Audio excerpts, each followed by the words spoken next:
Good evening friends, मैं अजय कुमार फिर से अपनी सक्सेस लेके आया हूँ। आज हमारे साथ निशा स्वामी है, जो नीट टॉपर है, जिन्होंने नीट में 645 नंबर लाके अपने परिवार, क्षेत्र और सबका नाम रोशन किया है। उनसे जानने की पूरी जर्नी, सफलता कहानी, किस प्रकार उन्होंने अध्ययन किया, कैसे पढ़े, कितने घंटे पढ़ाई करते थे, उनकी सफलता के पीछे कौन कौन है। तो स्वागत करते हैं अपने चैनल सबसे बड़ा मोटिवेशन में। स्वागत है आपका हमारे चैनल में। तो निशा, आप सबसे पहले अपना जो शुरुआती परिचय है तो हमारे दर्शकों को बता दीजिए एक बार। मेरा नाम निशा स्वामी है। मैं कानरपुरा से बिलोंग करती हूँ और तहसील चोमू है, ज़िला जयपुर। तो निशा, आपका जो एजुकेशन करियर है वो कैसा रहा? एजुकेशन करियर तो बेसिकली आर्थिक स्थिति थोड़ी वीक थी, तो बहुत सारे संघर्ष आए पैसों के मामले में, और वैसे पढ़ाई के मामले में मैंने बहुत मेहनत करी है। तो 10वीं और 12th में आपके कितने कितने परसेंटेज बने थे? 10th में मेरे 93 मार्क्स थे, परसेंटाइल थे, और 12th में मेरे 89 परसेंटाइल थे। तो जैसे काफ़ी बच्चे वगैरह जो मैथ्स में जाते हैं, कोई कॉमर्स में जाता है, तो आपने ये बायो लेने का कैसे सोचा ये?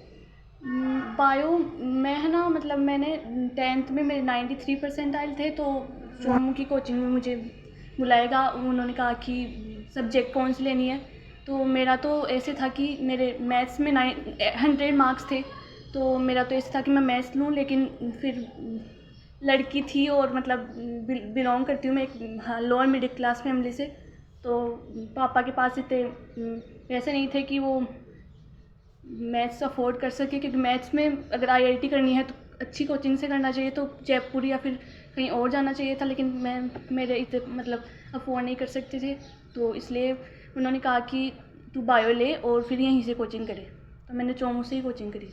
तो आपने जब नीट की तैयारी स्टार्ट की थी, तो क्या 12th के साथ की थी या 12th के बाद में आपने स्टार्ट की नीट की तैयारी? 12th के बेस 11-12th में तो वैसे अगर सीकर कोटा जाते हैं तो वहाँ पे तो पूरा फुल ऐसे होता है, पूरा जैसे माहौल रहता है, हाँ, डेडिकेशन मतलब कि डेडिकेशन भी रहता है और वहाँ पे प्रॉपर तैयारी करवाते हैं ढंग से। लेकिन अब जैसे चोमू है तो वहाँ पे इतना ज़्यादा मतलब वैसे नहीं है। तो 11-12 तो नॉर्मल वैसे बोर्ड लेवल के हिसाब से हुई थी। तो फिर बाद में 12th के बाद लॉकडाउन आ गया, फिर कोई कोचिंग ज्वाइन नहीं करी मैंने। फिर 1.5-2 साल तक मैं घर पे ही रही। ऑनलाइन का उस टाइम पे पता नहीं रहता था, क्योंकि हम एक गांव से बिलोंग करते हैं, तो ऑनलाइन का इतना पता नहीं था कि ऑनलाइन भी ऐसे कुछ पढ़ा रहे हैं। तो फिर बाद में हमारे 11-12 में पढ़ाई हुए सर है ना, जैसे सौरभ सर, अनिल सर, तो वो हमारे घर पे आए थे। तो उन्होंने कहा कि पढ़ाई में अच्छी लड़की है, लेकिन तो घर पे क्या कर रही है, तो वो मुझे चोमू लेके गए। उन्होंने कहा कि नहीं, तेरा सिलेक्शन हो जाएगा आराम से। तो फिर मैंने 8 महीने वहाँ से पढ़ाई करी सृष्टि केयर इंस्टीट्यूट से, और फिर मेरे 645 मार्क्स आए। तो जैसे आपकी पूरी जर्नी हम जानना चाहते हैं कि आप किस प्रकार पढ़े, आप किस प्रकार, आपका जो टाइम टेबल था सुबह शाम का जो शेड्यूल था वो बताइए एक बार, कैसे पढ़ाई करते थे? सबसे पहले तो ज़्यादा सीरियस ले लेते हैं ना, तो उससे क्या होता है कि डिप्रेशन हावी हो जाता है, तो उससे पढ़ाई पे भी फ़र्क पड़ता है, मेंटल हेल्थ भी ख़राब होती है। तो डिप्रेशन ज़्यादा नहीं लेना चाहिए। और पढ़ाई का तो ऐसे था कि सुबह उठे और 1-2 घंटे पढ़ाई करी। 4 बजे उठती मैं और 4 से फिर 5 से लेकर 6-7 तक पढ़ाई करती थी। 7 बजे फिर 8 को कोचिंग में जाना होता था। 8 से 6 घंटे पढ़ाई कर कोचिंग चलती थी। फिर 1 घंटा घर पे आने पे लगता था मुझे। फिर आधे घंटे आराम से खाना वाना खा के फिर मैं पढ़ने बैठ जाती थी। फिर मैं शाम तक, जब तक खाने का टाइम नहीं होता, डिनर का टाइम, तब तक मैं आराम से पढ़ाई करती थी। फिर डिनर ख़त्म करके और 1-1.5 घंटे पढ़ के सो जाती थी। तो बेसिकली पूरा टाइम पढ़ाई में जाता था। निशा, हम ये जानना चाहते हैं, काफ़ी बच्चों ने नीट का एग्जाम दिया है, तो कुछ ही बच्चे सफल होते हैं इसमें, तो आपकी क्या स्ट्रेटजी अलग थी उनसे कि आप इस मुकाम पर सबसे पहले तो वो है ना, बहुत ज़्यादा लाइट ले लेते हैं। नीट पूरा ऑल इंडिया रैंक वाला, ऑल इंडिया लेवल का एग्ज़ाम है, तो ज़्यादा लाइट में नहीं लेना चाहिए। तो डेडिकेशन फुल होना चाहिए कि हमें नीट करनी है, तो पढ़ाई करो अच्छे से, फुल जितना भी टाइम बचे उतना फुल पढ़ाई में लगाओ। इधर उधर की मतलब सोशल मत नहीं बनना है, थोड़ा अपने पे डेडिकेशन रख के पढ़ाई करनी है। और सबसे इम्पोर्टेंट है कि जैसे एनटीए करवाता था पहले तो नीट, तो अब जैसे मान लो अब तो सीबीएसई बोर्ड करवाया, लेकिन जो भी नॉर्मली आता है ना वो एनसीईआरटी बेस ही आता है, तो एनसीईआरटी पे ज़्यादा फोकस करी। और जैसे बायो में तो एनसीईआरटी पढ़ाई करी, आराम से एनसीईआरटी रीडिंग लगाई। इसके अलावा केमिस्ट्री और फिजिक्स में क्वेश्चन आंसर करना, क्वेश्चन है ना, न्यूमेरिकल क्वेश्चन निकालना ज़्यादा इंपॉर्टेंट है, तो न्यूमेरिकल्स निकाली ज़्यादा से ज़्यादा। इसके अलावा जैसे टेस्ट होते हैं तो उसमें एग्ज़ाम में ध्यान रखना होता है कि जैसे इतने टाइम पीरियड में हमें ख़त्म करना है पूरा पेपर, तो टाइम के हिसाब से घर पे टाइम लगा लो, टाइमर, और उसके हिसाब से पेपर लेके बैठ जाओ कुछ, और फिर उसको टाइम के हिसाब से मैनेज करके करो, तो वो सबसे इम्पोर्टेंट है। इसके अलावा जैसे प्रीवियस ईयर के एग्ज़ाम के क्वेश्चन है ना, वो सारे निकालना इम्पोर्टेंट है, क्योंकि उनसे पता चल जाता है कि कैसे क्या क्वेश्चन आ रहे हैं। तो मैंने बस ये स्ट्रेटेजी फॉलो करी। हाँ, तो जैसे कभी कभार जैसे आपके जैसे किस टेस्ट में कम नंबर आए, तो कौन से सर थे जिन्होंने आपको मोटिवेट किया कि बेटा कोई बात नहीं? मतलब पढ़ाई तो सब बच्चे करते हैं, लेकिन एक इन्वायरमेंट भी अच्छा होना चाहिए, या तो वो घर वाले देख लो या फिर कोचिंग वाले जो सपोर्ट करने वाले होने चाहिए। जैसे अगर मान लो बच्चा डिप्रेशन में जा रहा है, तो होना चाहिए कि या तो फैमिली में कोई उसे सपोर्ट करे या फिर कोचिंग वाले सपोर्ट करे। तो हमारे जैसे सौरभ सर थे, अनिल सर थे, हमारे तो मतलब बिल्कुल ही ऐसे घर जैसा माहौल था, कोचिंग में बिल्कुल भी डिप्रेशन में नहीं होने दिया। वो बोलते थे कि नहीं कुछ नहीं है, वो हमने हार्ड पेपर बना दिए इसलिए तुम्हारे कम आए, ऐसा पेपर नहीं आएगा एग्ज़ाम में। तो वैसे कुछ भी हमें बता देते थे, हम मान भी लेते थे कि चलो कोई ना, उस अगले टेस्ट की तैयारी करने लग जाते थे। कभी अगर ज़्यादा ही हेवी पेपर दे देते थे, एक बार हमारी कम आ गए तो फिर अगली बार लाइट पेपर दे देते, अच्छे आ जाते, तो इससे डिप्रेशन नहीं होता था।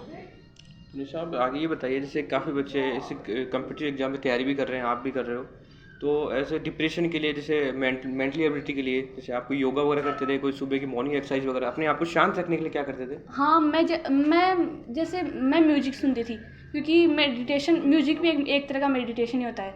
तो मैं ज़्यादातर टाइम है ना म्यूजिक सुनते रहती थी। जैसे खाली टाइम मिल गया, खाना खाते टाइम म्यूजिक सुनती थी, कुछ भी रेगुलर एक्टिविटी करती रहती तो भी म्यूजिक सुनती रहती थी।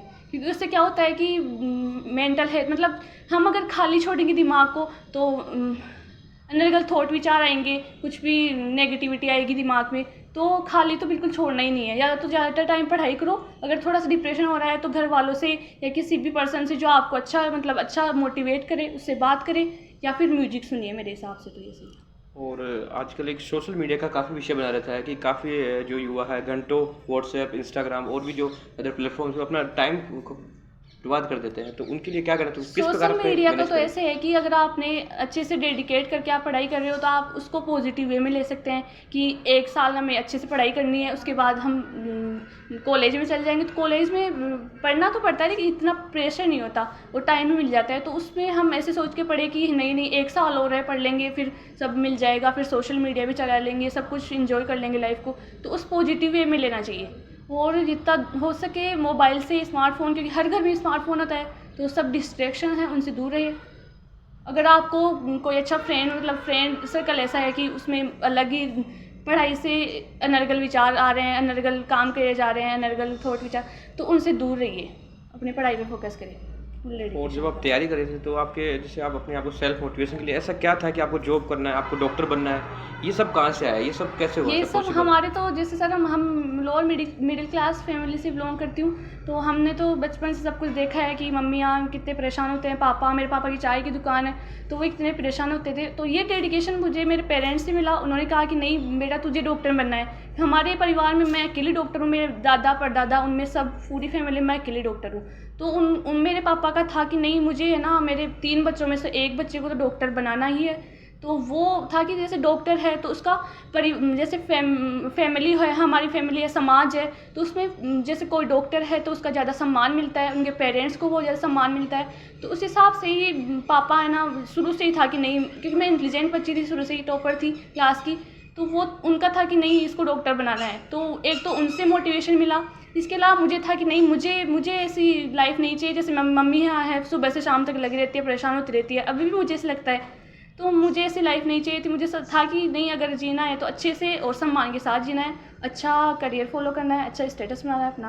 तो ये हम उस दिन की जर्नी से आना चाहेंगे जब रिजल्ट आया, आपको पता चला, किसने आपको कॉल किया, किसने बताया, परिवार में माहौल कैसा था? उस दिन की जर्नी बताइए जब आपको रिजल्ट आया। तो सबसे ज़्यादा खुश तो मेरे पापा मम्मी थे। वो तो था, उनका तो था कि नहीं हमारा तो जीवन सफल हो गया। वो तो क्योंकि हम जिस एरिया से बिलोंग करते हैं ना, तो पेरेंट्स हैं तो वो नॉर्मल अपना गुजारा करते हैं। तो उनका तो ऐसे है कि हम कुछ नहीं कर पाए लाइफ में, तो अपने बच्चों को अच्छे पोजीशन दिलवानी है, तो उनका नाम रोशन हो जाए। तो ये था।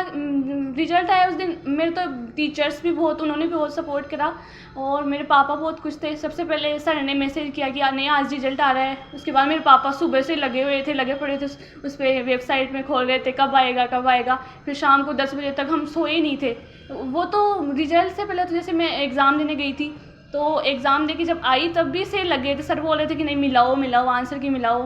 तो मैं, मेरी दीदी, मेरा भाई है छोटा, मेरे पापा हैं, तो वो सब है ना लगे हुए थे 12-1 बजे तक। जैसे मेरा E1 का था, वो कोड वाला पेपर था, और हमारे पास जो आंसर की थी वो F1 कोड की थी, एलन की।